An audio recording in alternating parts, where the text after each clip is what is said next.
Well, hey guys, Greg with the G-bacher Adventure Chronicles. I thought it'd be a good idea or a good time just to show you what I keep in my fire starting kit.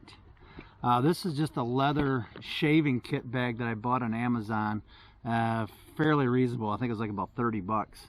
But it's nice and durable, and it holds everything in place very, very nicely. And what I keep inside this little thing is I do keep my Bushcraft knife in here for processing wood, because you gotta have a way of processing wood, and you know, make it down to shavings and stuff. And this is the actual knife itself. It's a Fieldcraft Brothers of Bushcraft handmade knife. It's made in the United States, which is nice.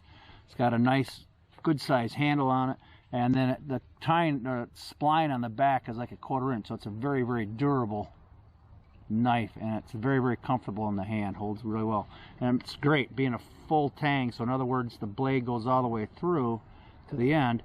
I can hold onto this, put a piece of wood there, and baton it down for making fire kindling wood if I need to. So yeah, so my Bushcraft knife again is a Fieldcraft, and that's made by the Brothers of Bushcraft.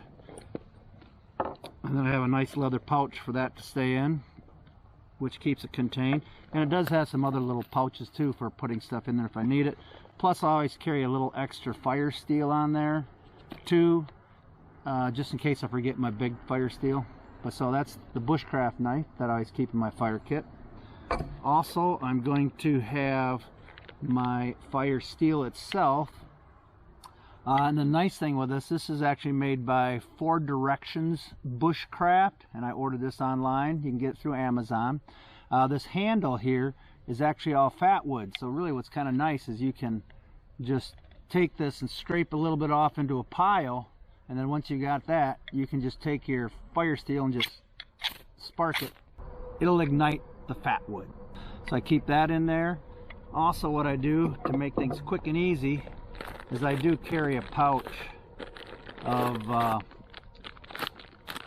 Zippo Tinder shreds, and basically what this is shreds of pine that are impregnated with like a petroleum jelly or something of that nature. And you can actually do cotton balls that way too. You can take cotton balls and just cover them with Vaseline, and it'll do the same thing. These things will burn for up to 8 minutes, and what's really nice is you can fire these up. These will actually ignite by using a fire steel, which is nice. It's water resistant, so it does make it nicer. If it happens to be damp, it'll fire up pretty easily. And yeah, this works out really well. So there we go. That's my fire starter tinder that I use. So that's everything that I have into my fire starter kit. So if you have any questions, please leave a question down in the comment, and I'd be glad to answer them for you. But anyways, this is Greg with the G-bacher Adventure Chronicles, and I'll see you in the next video. Bye-bye. Happy camping, guys.